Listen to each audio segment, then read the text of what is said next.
देखिए, जो इंडिपेंडेंट विधायकों ने हाई कोर्ट में याचिका दायर की थी कि हमारे रेजिग्नेशन को एक्सेप्ट किया जाए और उन रेजिग्नेशंस को हाई कोर्ट ही एक्सेप्ट कर ले, ना कि क्योंकि स्पीकर एक्सेप्ट नहीं कर रहे हैं, उस याचिका पर आज उच्च न्यायालय ने अपना फैसला सुनाया।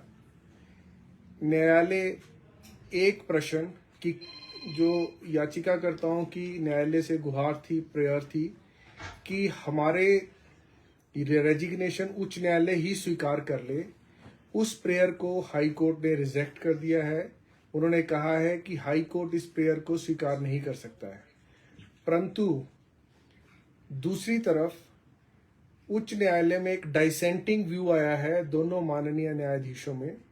डाइसेंटिंग हिंदी के मीडिया के लिए कि उन दोनों का एक विभिन्न व्यू विचार रखे हैं कि क्या हाई कोर्ट माननीय स्पीकर को ये निर्देश दे सकता है कि वो रेजिग्नेशन को कब स्वीकार करें, कितनी जल्दी स्वीकार करें और कैसे स्वीकार करें। तो जो माननीय मुख्य न्यायाधीश का व्यू है, उन्होंने अपने फैसले में जो न्यायालय में सुनाया है, क्योंकि फैसला भी अपलोड नहीं हुआ है, परंतु उन्होंने अपने फैसले में ये सुनाया है न्यायालय में कि माननीय स्पीकर का जो पद है, जो पोस्ट है, वो बहुत उच्च दर्जे की संवैधानिक पद है। क्योंकि ये एक संवैधानिक पद है, तो हाई कोर्ट किसी भी प्रकार से संवैधानिक संस्था को ये निर्देश नहीं दे सकता कि इन स्पीकर इन मामलों पर फैसला कैसे लें।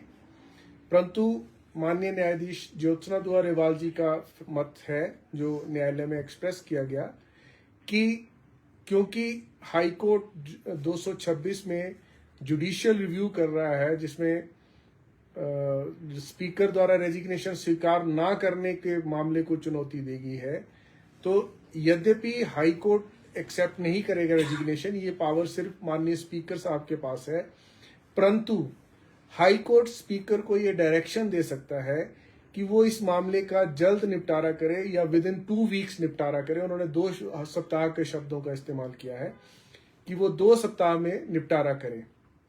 तो जब भी ऐसी स्थिति पैदा होती है, डाइवर्जेंट व्यू आता है, डाइसेंटिंग व्यू आता है, तो डिवीजन बेंच जो है उस केस को माननीय तीसरे न्यायाधीश के समक्ष रखती है, जो प्रशासनिक स्तर पर माननीय मुख्य न्यायाधीश रखेंगे, और वो तीसरा न्यायाधीश उस मामले की पुनः सुनवाई करेंगे।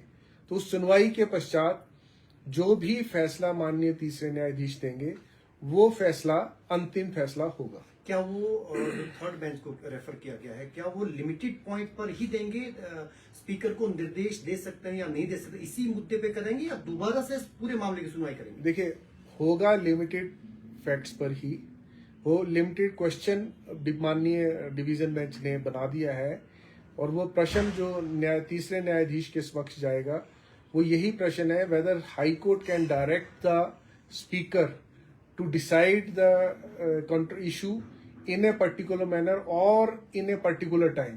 वो इशू कोर्ट ने बना दिया है। अब थर्ड जज उन्हीं पर ही अपना मत प्रकट करेंगे, परंतु न्यायालय में ये प्रेसिडेंट्स है, ये ऐसे प्रक्रिया रहती है, क्योंकि थर्ड जज ने उस केस को कभी नहीं सुना है। तो जब उन्होंने कभी उस केस को नहीं सुना, तो उन्हें पूरे केस को नए सिरे से सुनना पड़ेगा और सुनकर ही फैसला किया जा सकेगा। तो ये एक प्रैक्टिस है कि वो पूरे तरह से रीओपन होगा केस। ऐसे मामलों सर पहले भी फैसले आए हैं, तो क्या उनका भी हवाला दिया गया है यहाँ पर? देखिए, अभी मैंने जजमेंट पूरी तरह नहीं पढ़ी है, लेकिन जो मोटी मोटी जजमेंट मुझे ज्ञात हुआ है, जो न्यायालय में बताया गया है, माननीय मुख्य न्यायाधीश ने अपने फैसले में 2 बातों पे बहुत प्रकाश डाला है। एक कि स्पीकर का जो पद है वो बहुत ऊंचा संवैधानिक पद है, हाईएस्ट एस्टीम में रखा जाता है उस पद को। इस कारण इस गरिमा में पद को हाई कोर्ट डायरेक्शन नहीं दे सकता है, उन्होंने ये बहुत स्पष्ट किया है।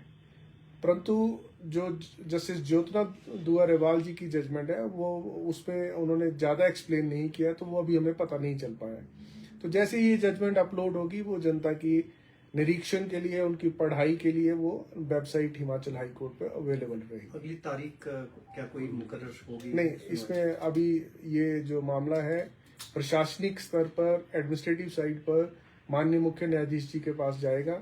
माननीय मुख्य न्यायाधीश फिर इसे थर्ड जज को रेफर करेंगे और वो डेट जो है वो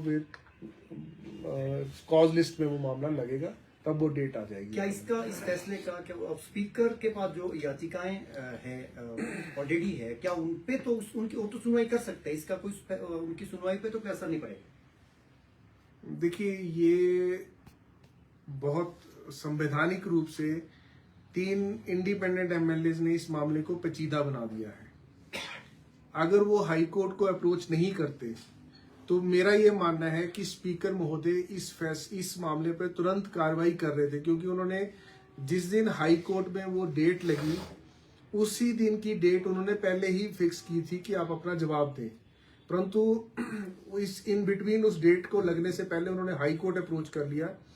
अब हाई कोर्ट में जब मामले की पूरी सुनवाई होगी तो स्पीकर साहब ने इन बिटवीन ये एक फैसला ले लिया था कि अब हाई कोर्ट के फैसले को आने देते हैं, उसी अनुसार अगली कार्रवाई की जानी उचित है। क्योंकि जब 2 संवैधानिक संस्थाओं में मामला चल रहा हो तो ये उचित होता है कि एक संवैधानिक संस्था उस पर पूर्ण रूप से अपना विचार प्रकट कर ले, ताकि जो दूसरी संवैधानिक संस्था है वो हार्मोनियसली उस मामले को डिसाइड करे। अब फिर ये मामला लंबित है हाई कोर्ट में। अगर स्पीकर साहब जो उन्होंने पहले अपना व्यू रखा है कि हाई कोर्ट में मामला लंबित होने की वजह से मुझे नहीं सुनना चाहिए, आगे की कार्रवाई को बढ़ाना नहीं चाहिए, अब लगता है क्योंकि ये मामला एक कॉन्स्टिट्यूशनल इश्यू बन गया है, प्रश्न बन गया है कि क्या संवैधानिक संस्था को हाई कोर्ट इस प्रकार से निर्देश दे सकता है, तो मेरा ये पर्सनल मत है कि माननीय स्पीकर साहब को अब थोड़ा और इंतजार करके इस फैसले का पूर्ण रूप से निपटारा हो जाना चाहिए हाई कोर्ट से। एक बार हाई कोर्ट से मामला पूरी तरह से समाप्त हो जाए, वो इंडिपेंडेंटली बिना किसी प्रकार की हाई कोर्ट की इंटरवेंशन से या बिना और किसी प्रकार से वो इंडिपेंडेंटली अपना मत व्यक्त कर सकते हैं। और दूसरी बात, माननीय मुख्य न्यायाधीश ने अपने फैसले में ये भी क्लियर किया है कि उन्होंने जो रेजिग्नेशन है वो जेन्युइन है या ठीक नहीं है या ठीक है, उस पर किसी प्रकार का कोई मेरिट पे मत व्यक्त नहीं किया है। तो उनका कहना है कि ये मेरिट पे जो ये मत व्यक्त करना है माननीय स्पीकर का क्षेत्राधिकार है, तो हाई कोर्ट इस मामले में किसी प्रकार से कोई मत व्यक्त नहीं करेगा।